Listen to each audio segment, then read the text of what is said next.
po themi që ky është hera parë që ky instrument përdoret, pra nuk është se ne kemi që janë pezulluar dhjetra ministra deri tani, edhe tani ne po shkojmë dhe po bëjmë një normë të re. Ne po diskutojmë për një dispozitë e cila nuk është përdorur asnjëherë përpara dhe në rast se do lejohet nga ana e gjykatës kushtetuese përdorimi i saj, atëherë do kemi që pak përfundimisht do ketë në arsenalin e tij një tjetër mjet procedurial që është shumë i efektshëm, shumë sepse me pasojat më njëhershme, duke qenë pezullimi i ministrave që është padyshim po them një mjet i fort ligjor. Në qoftë se do të spekulonim pak më tej, ajo që e pengon SPAK dhe gjykatën e posaçme të pezulloj është mandati që jepet nga zgjedhësit, nga sovrani, pra për deputetët, për kryetarët e bashkive dhe për një funksion tjetër që mua s'po më vjen tani. Antarët e Këshillit Bashkiak. Dhe për antarët e Këshillit Bashkiak, saktë. Ndërkaq kjo gjë nuk mund të jetë përthemi për ministrat, kryeministrin dhe presidentin e Republikës. Pra, ironikisht për funksione që janë më të larta në hierarkinë shtetërore, mund të krijohet një precedent pezullimi nga ana e strukturave të posaçme të drejtësisë, apo jo. Pra, në qoftë se unë do ta bëja pyetjen politikisht, po ti mund të japësh përgjigjen në aspektin e drejtësisë. A ka arsye që kryeministri apo presidenti i Republikës t'i friksojnë një vendimi që legjitimon, nga gjykata kushtetuese që legjitimon pezullimin e Ballukut nga gjykata e posaçme? Padyshim, minimalisht krijon, po themi, një lloj precedenti i cili do lejonte prokurorinë e posaçme edhe gjykatën e posaçme të kishin, po themi, një outreach që shkon përtej asaj që kemi për çmëritë tona të zakonshme.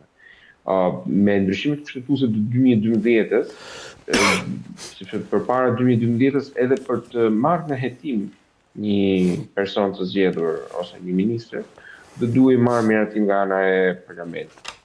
Pra, ti nuk shkoje dot deri tek pika e pezullimit, sepse nuk e hetoje dot personin. Maksimumi vetëm që se ti e kapjen kushtet e flagrancës, pra duke në kryerje sipër të një krimi mund të merrje masat me njëhershme. Me ndryshimet e 2012-s ne jemi në situatë krejt tjetër, në të cilën ne mund të shkojmë deri tek pika e hetimit, mund të shkojmë deri tek pika e gjykimit e një antarit të Këshillit Ministrave ose një deputeti, përpara se sa të kërkohet një autorizim apo një leje apo një miratim. Kështu që rrjedhimisht kryeministri ose presidenti nuk e ka patur faktikisht imunitet ndaj arrestimit që nga krijimi i kushtetutës, por kryeministri nuk është imun ndaj hetimit. Ne jemi të diskutuar nëse ai është imun tani ndaj një hapi procedurial, që është me siguri që ka të bëjë me pezullimin e tij. Asgjë nuk e pengon të SPAK-un në këto momente që ne flasim, edhe me këtë qartësi juridike që ne kemi për shkak të vendimit të mëparshëm të gjykatës kushtetuese, që të thoshte që bëjnë ndalim për dalje jashtë vendit të kryeministrit ose detyrim paraqitje, duke bazuar në një vepër penale, nëse është person në hetim apo është i panderur për një vepër penale. Për momentin nuk e kemi këtë limitim në asnjë moment. Tani ne duhet të diskutuar për një tjetër formë limitimi dhe një tjetër lloj limitimi që ka të bëjë me pezullim nga detyra. Pezullim nga detyra ka efekte janë të drejtë për drejta në veprimtarinë e ekzekutivit, sepse personi ministri nuk është ministria institucioni. Institucioni është ministri. Pra, një ministri ekziston nga pikpamja juridike bazuar tek personi që emërohet dhe dekretohet. Është dekreti i presidentit ai që i jep jetë juridike institucionet. Ne nëse kemi patur raste të riemërtimit të institucioneve, për shembull Ministria e Arsimit, quhet Ministria e Arsimit dhe Sporteve. U hoqën sportet sepse vajten te kultura dhe turizmi, edhe Ministria e Arsimit tani quhet vetëm Ministria e Arsimit. Dhe u ridekretua, ridoli emër në të gjitha subjektet, në të gjitha shkresat, në të gjitha po themi procedura gjyqësore që mund të jetë përfshirë Ministria e Arsimit, duhet bëjë një ndryshim procedurial sepse konsiderohet një person i ri juridik. Dhe i vetmi akt që e bën këtë ndryshimin është dekreti i presidentit. i miratuar më pas nga kuvendi. Qartë. Kështu që ne lidhim jetën e institucionit me efektet e ministrit. Ministri është subjekti kushtetues i cili prodhon normë sepse nxjerr udhëzime, nxjerr urdhra që janë efekte, janë akte nënligjore që kanë efekt normuese tek ajo. Dhe jemi duke diskutuar nëse ky pezullim, po themi është një pezullim që është i lejueshëm ose jo në këto kushte.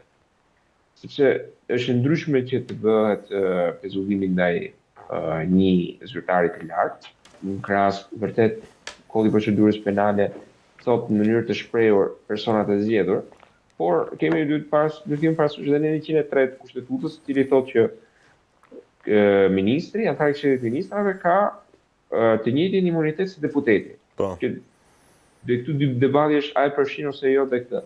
Por në bindjen time, antarët e Këshillit të Ministrave nuk mund të pezullohen, nuk duhet të pezullohen. Pra ti mendojnë që nuk është gjykata e posaçme nuk ka marrë vendim të drejtë. Jo, mendoj që ka bërë një interpretim të gabuar të nenit 242 Kodit Procedurave Penale, por edhe interpretimin e tij bashkërendues në lidhje me Kushtetutën edhe nenin 103 të Kushtetutës. Po. Sepse ky vendim nuk ka marrë në konsiderat faktin që zonja Balluku është edhe njëkohësisht edhe deputete dhe ndaj saj nuk mundet si person të vendosen masa sigurie, masa ndaluese të karakterit ndalimit të ushtrimit të detyrës, por në të njëjtën kohë imuniteti që ajo ka si ministre për mua duhet të shtrihet edhe në këtë imunitet procedurial që ka të bëjë me mos vendosjen e masë ndalimi për ushtrimin e detyrës. Ndaj saj do mund të merrë një masë tjetër që do ishte nëse gjykata e vlerëson të rëndësishme sa i përket prishjes provave, kërkesat që kanë të bëjnë me arrest shtëpi ose arrest me burg, po për këtë të duhej një kërkesë që t'i drejtojë kuvendit për marrjen e miratimit përpara se sa të mund të jepej një masë tjetër. Po pra, le të ndalemi pak këtu që të ma sqarosh edhe mua pak më mirë, që dhe unë ta kuptoj pak më mirë dhe bashkë me mua dhe shikuesit. Pra, si do ta zgjidhim në çështjen e një ministri i cili ose e cila është e pandehur zyrtarisht dhe është në detyrë. Këtë rebus, si do ta zgjidhim? Dhe tjetra, në qoftë se gjykata e posaçme do të merrte një mas tjetër sigurie, arrest në shtëpi ose arrest me burg, po spekulojmë. Do kalonte sërish pra çështja në gjykatën kushtetuese, pra do ta çonte qeveria, sepse a do të pengonte sërish kryerjen e detyrës edhe një mas tjetër sigurie? Do kishim një tjetër situatë, sepse në rast se do kishim arrest shtëpi ose arrest me burg, në mënyrë të domosdoshme do duhej kaluar nga ana e gjykatës, nga ana e prokurorisë, sepse prokuroria që drejton kërkesën, në kuvend. Pra do duhej që të ishte parlamenti që hiqte imunitetin. Edhe sikur zonja Balluku të mos ishte deputete, si ministre do duhet të hiqte imunitetin. Dhe në këtë rast ne do kishim një miratim nga ana e kuvendit. Pra, një mas sigurie arrest me burg do ishte me miratim të kuvendit. Dhe këtu nuk kemi më një konflikt kompetence, sepse kemi kuvendin që është shprehur për të miratuar këtë heqje. Pavarësisht propozimit nga ana e kryeministrit, është kuvendi ai që e miraton dekretin e presidentit për emërimin apo shkarkimin. Duke pranuar këtë kërkesë për arrest me shtëpi ose arrest me burg, kuvendi në të njëjtën kohë rrjedhimisht po heq edhe ministrin nga, po themi, ky funksion, edhe nëse nuk është shkarkimi i tipit formal. Kështu që nuk ngelet shumë gjykatës kushtetuese për të shprehur në këtë kuadër, sepse kemi të bëjmë me një situatë në cilën është vetë kuvendi që ja heq këtë imunitet. Dhe për më tepër që kuvendi të japi këtë miratim, do duhet që të jetë mazhoranca ta japi në një farë mënyrë. Qartë, patjetër. Por spaku dhe më fal, gjykata e posaçme ndoshta ka vepruar duke menduar që nuk do ta merrte dot miratimin e mazhorancës për heqjen e imunitetit, besoj, apo jo? E ka paragjykuar. Ky është një interpretim politik që i bëhet çështjes, por që padyshim që ka pas një hezitim nga ana e prokurorisë për të drejtuar kuvendit. Dhe është vepruar në këtë mënyrë duke kërkuar masa e pezullimit. Dhe masa e pezullimit në të njëjtën kohë ka pasur edhe po them një efekt surprizë ndaj personit pandehur, sepse jepet në mungesë të tij dhe ka efektet më njëhershme. Nëse do kishim një mas arrest në të bukur ose arrest shtëpie, do duhet kërkesat i drejtohej kuvendit, do duhet ngjitej komisioni i imunitetit, pastaj do duhet marrë vendimi dhe vetëm më pas janë plotësuar të hapa, mund t'i drejtohej prokuroria e gjykatës, e cila do merrte kohën e saj për të shprehur në lidhje me këtë kërkesë. Kështu që do kalonin shumë hapa dhe do humbte efekti, po themi, i papritur edhe surprizë në lidhje me çështjen, por do ishte një vendimarrje që do prekte më së shumti pjesën e kësaj përket dhe sa takon veprimit dhe detyrës edhe angazhimit të vetë. Sepse ai është edhe problemi kryesor që ka të bëjë me merakun që është shprehur prokuroria dhe që ka mirakuar gjykata në lidhje me dëmtimin dhe cënimin e provave. Qartë, ka pas edhe një diskutim tjetër në vijim të kësaj për a ka precedent, a ka ndodhur në vendet të tjera në Evropë, po themi kjo gjë që gjykata të pezulloj ministra në detyrë, nuk e di, janë sjellë raste nga Italia, nga Franca, nga Portugalia, Slovenia, apo Greqia. Tani unë nuk e di sa e ke ndjekur ti këtë çështje, edhe ndoshta me interes, po them. Nëse një gjë e tillë ka ndodhur në vende të tjera demokratike. Pra, merr një farë legitimiteti pavarësisht se ti the që gjykata nuk e ka gjykuar drejt këtë heqje, këtë pezullim nga detyra.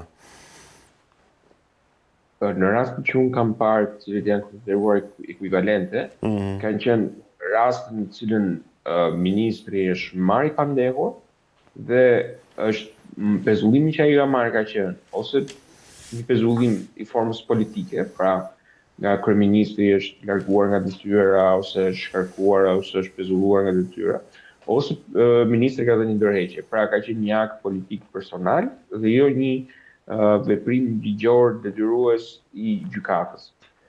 Nuk kam parë një rast në cilin vetë gjykatat ketë marrë masën e cila vendos ndalimin për ushtrimin e detyrës funksionit, ndërkohë që zyrtari i lartë është duke ushtruar në funksion. Që për sa më përket mua ose sa kam parë në lidhje me çështjen, nuk kam parë një rast ekuivalent në të cilin gjykata të urdhëroi ndalimin e ushtrimit të detyrës ose pezullimin e detyrës. Rastet e tjera kanë qenë tash në nivelin politik. Ne kemi patur edhe më përpara në Shqipëri raste në të cilën ministra kanë qenë të hetuar, në atë kohë hetimi ndaj tyre të bëhej me miratim të kuvendit, sepse duhej edhe kushtetuta duhet kërkonte miratim edhe për pjesën e hetimit. Dhe pasi ishte dhënë ky miratim, ministri ka vijuar të jepte detyrë, ndërkohë që paraqitej edhe ndaj tij bëj gjykim penal nëse do shpallej ose jo fajtor në lidhje me çështjen. Nuk është se është rasti pa precedent, kështu që kemi pas raste të tjera të ngjashme në Shqipëri, në cilën marrja e pandehur nuk është e një vlefshme me pamundësinë për ta ushtruar detyrën. Rrjedhimisht nga pjesa ligjore ne nuk kemi një ndalim të shprehur, ne kemi pas dhe zyrtarë të tjerë, për shembull një antar e komisionit të posaçëm të kualifikimit, ka qenë e marrë pandehur nga SPAK për mos gaboj unë fshehje të ardhurat. Është gjykuar ndërkohë që vazhdon të ishte antar e komisionit të posaçëm. Është shpallje pafajshme nga gjykata e shkallës parë, shpallje pafajshme nga gjykata e apelit, dhe ajo e përfundoi detyrën e saj deri në fund. Pra marrja e pandehur nuk është një vlefshme barazvlefshme me fajsin. Dhe pasja e efekteve të menjëhershme të masës ndaluese mund të jenë overreaching, të jenë më overreaching në shqip do ishte termi duhur dhe tejkaluese të efekteve të kërkuar dhe të nevojshme që do duhet bëj masa. Sepse masa nuk duhet të zëvendësoj dënimin final. Qartë. Mirë, unë dua të flasim pak bashkë në fund edhe për një tjetër çështje, për procesin e zgjedhjes së avokatit të popullit. Nuk e di, më duket ka përfunduar afati dje për kandidaturat dhe janë diku rreth 23 kandidat, po dhe kjo është kthyer në një farë debati politik, po them mes dy palëve kryesore, mes Partisë Socialiste dhe Partisë Demokratike. Nuk e di sa e ka ndjekur pak, sa të ka interesuar pak si çështje kjo pjesë e avokatit të popullit. Problemi me avokatin e popullit është që është një të pakat institucione kushtetuese që ka mbetur i pandryshuar, në sensin që ne kemi pasur një numër institucionesh kushtetuese që janë zhbër ose ribër në një moment të caktuar, ose atyre janë ndryshuar kompetencat, është ndryshuar mënyra e zgjedhjes. Në momentin që presidenti, për shembull, nuk zgjidhej në 5 raunde, pasoja ishte shpërndarja e parlamentit.